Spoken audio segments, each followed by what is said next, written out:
ഈ മതത്തിന്റെ ആൾക്കാരല്ലേ ഏറ്റവും കൂടുതൽ ഈ പറഞ്ഞ പ്രശ്നങ്ങൾ ഉണ്ടാക്കിയിട്ടുള്ളത്. എത്രയോ ലക്ഷം കണക്കിന് ആളുകളെ കൊന്നൊടുക്കിയത് മുഴുവൻ മതത്തിന്റെ പേരിലല്ലേ ലോകത്ത്. ഈ ലോകത്ത് യുദ്ധങ്ങൾ ഉണ്ടായത് ദൈവത്തിന്റെ പേരില്, മതത്തിന്റെ പേരില്. ആൾക്കാരെ കൊന്നൊടുക്കിയത് മതത്തിന്റെ പേരില്, ദൈവത്തിന്റെ പേരിലാണ് ഇവിടെ ഏറ്റവും കൂടുതൽ യുദ്ധം ഉണ്ടായിട്ടുള്ളതും. ഈ ഫോട്ടോ നിങ്ങൾ കാണുന്നത് കംബോഡിയയിലെ ജനസംഖ്യയുടെ 4/1 കൊന്നു കളഞ്ഞിട്ടുള്ള ഒരാളാണ്. അദ്ദേഹത്തിന്റെ പേര് പോൾ പോട്ട് എന്നാണ്. General secretary of the central committee of the communist party of Kampuchea ആണ്. കമ്മ്യൂണിസ്റ്റുകാരനാ, മതമില്ലാത്ത ആളാ. ഈ പറയുന്ന മതമില്ല, നോ റിലീജിയൻ. ഏറ്റവും കൂടുതൽ ആൾക്കാരെ കൊന്ന 10 ഏകാധിപതികളുടെ ലിസ്റ്റാണിത്. ഈ ലിസ്റ്റ് നോക്കിയാൽ നമ്മൾ ഈ പറഞ്ഞ പോൾപോട്ട്, കംബോഡിയയിലെ 4/1 ജനസംഖ്യ കൊന്ന പോൾപോട്ടിന് അവിടെ എത്ര സ്ഥാനം അറിയുള്ളൂ? 7ാം റാങ്ക് മാത്രമേ ഉള്ളൂ. അതിന്റെ തൊട്ട് താഴെയുള്ള ആളും ഇതുപോലെ തന്നെ മതരഹിതനാണ്. കൊറിയൻ ഏകാധിപതിയായിരുന്നില്ല കിം ഇൽ സൂങ് ആരാന്നറിയോ? സ്റ്റാലിന്റെ നിർദ്ദേശപ്രകാരം ബെറിയ ഹാൻഡ്ബക്ക് ചെയ്തിട്ടുള്ള ആളാണ്. 1945 കൊറിയൻ കമ്മ്യൂണിസ്റ്റ് പാർട്ടിയുടെ നോർത്ത് കൊറിയൻ വിഭാഗത്തിന്റെ ഫസ്റ്റ് സെക്രട്ടറി സ്റ്റാലിന്റെ വിശ്വസ്ത കമ്മ്യൂണിസ്റ്റുകാരനായിട്ട് വന്ന ആളാണ്. അവിടെയും നമ്മൾ ഇവിടെ കാണുന്നില്ല, മതമൊന്നും കാണുന്നില്ല. നമ്മൾ 6ഉം 7ഉം റാങ്കുകാരെ കുറിച്ചാണ് പറഞ്ഞത് കേട്ടോ. ഈ 10 പേരിലെ ഫസ്റ്റ് റാങ്കും സെക്കൻഡ് റാങ്കും ആർക്കാന്നറിയോ? അത് മാവോസെ തൂങ്ങിനും സ്റ്റാലിനും. കട്ടം തിരിച്ചുവാദികളാ, മതരഹിതരാ.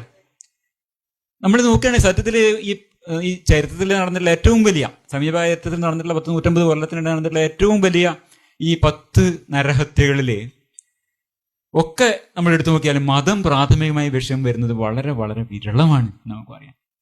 നോ റിലീജിയൻ ഇമാജിൻ ചെയ്യുമ്പോൾ നമ്മൾ എല്ലാ കൂട്ടക്കൊലകളും ഇല്ലാതാവുന്ന ഒരു ലോകം വരും എന്ന് വിചാരിക്കുന്നതിൽ വലിയ പോയിന്റ് ഇല്ല എന്നാണ് ഞാൻ വിചാരിക്കുന്നത്. ദൈവമില്ലാത്തത് കൊണ്ട് മാത്രം ആവുന്നില്ല അത്. 4 പേരുടെ കാര്യം പറഞ്ഞു, ബാക്കിയൊക്കെ എടുത്തോളൂ. 6 പേരെടുത്താൽ ഇപ്പം ഇതൊക്കെ തന്നെ. ഇപ്പം നൈജീരിയൻ സിവിൽ വാർ, അത് മതസംഘർഷമല്ല. എത്യോപ്യൻ റെഡ് ടെറർ എന്ന് പറയാം. മെങ്കിസ്റ്റു ഹെലി മറിയം പിന്നെ മാർക്സിസ്റ്റ് ലെനിനിസ്റ്റ് ആണ്. അയാളുടെ നേതൃത്വത്തിൽ നടന്നിട്ടുള്ളതാണ്.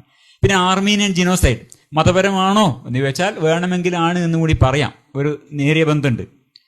പിന്നെ ടോജോ, അത് വാർ ക്രൈംസ്, സെക്കൻഡ് വേൾഡ് വാറിന്റെ വാർ ക്രൈംസ് ആണ്. ലിയോപോൾഡ് 2 അതെന്താണ്? റബ്ബർ ഉണ്ടാക്കാൻ വേണ്ടിയിട്ടുള്ള അവിടുത്തെ ലേബർ ലോസ്, അങ്ങനെ വളരെ അതികഠിനമായ ലേബർ ലോസ് ആണ്. അതുമായിട്ട് ബന്ധപ്പെട്ടിട്ടാണ് ആൾക്കാർ മുഴുവൻ കൈവെട്ടിയും തലവെട്ടിയും ഒക്കെ കൊന്നു കളയുന്നത്.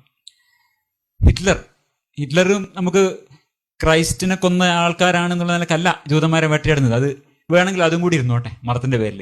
അങ്ങനെ പറഞ്ഞാൽ ഈ 10 എണ്ണത്തിൽ 2 എണ്ണത്തിന് മാത്രമാണ് വിദൂരമായിട്ടെങ്കിലും മതബന്ധമുള്ളൂ എന്നാണ് പറയുകയാണ് നമുക്ക്. ഇതിന്റെ അർത്ഥം എന്താണ്? ഈ കഴിഞ്ഞ ഒരു 100-150 കൊല്ലത്തിനിടയിൽ നടന്നിട്ടുള്ള വലിയ നരഹത്യകളൊന്നും തന്നെ മെജോറിറ്റിയും മതത്തിന്റെ പേരിലല്ല നടന്നിട്ടുള്ളത് എന്നതിന്റെ അർത്ഥം മതവിമർശനം വേണ്ട, മതം പ്രശ്നമല്ല എന്നൊന്നുമല്ല, മതങ്ങൾ എതിർക്കേണ്ടതൊന്നുമല്ല. മതങ്ങളൊക്കെ എതിർക്കപ്പെടണം, മതങ്ങളൊക്കെ അപ്രസക്തമാവണം, അതിൽ യാതൊരു തർക്കവുമില്ല. പക്ഷെ മതം ഇല്ലാതായാൽ അതുകൊണ്ട് മാത്രം ലോകത്ത് ഭീകരപ്രവർത്തനങ്ങൾ, വംശഹത്യകൾ, തട്ടിപ്പ് വീരന്മാർ ഇതൊക്കെ ഇല്ലാതാവുമെന്ന് നമുക്ക് വിചാരിക്കാൻ പറ്റില്ല. അതിനുള്ള തെളിവില്ല. തെളിവുകൾ നയിക്കട്ടെ.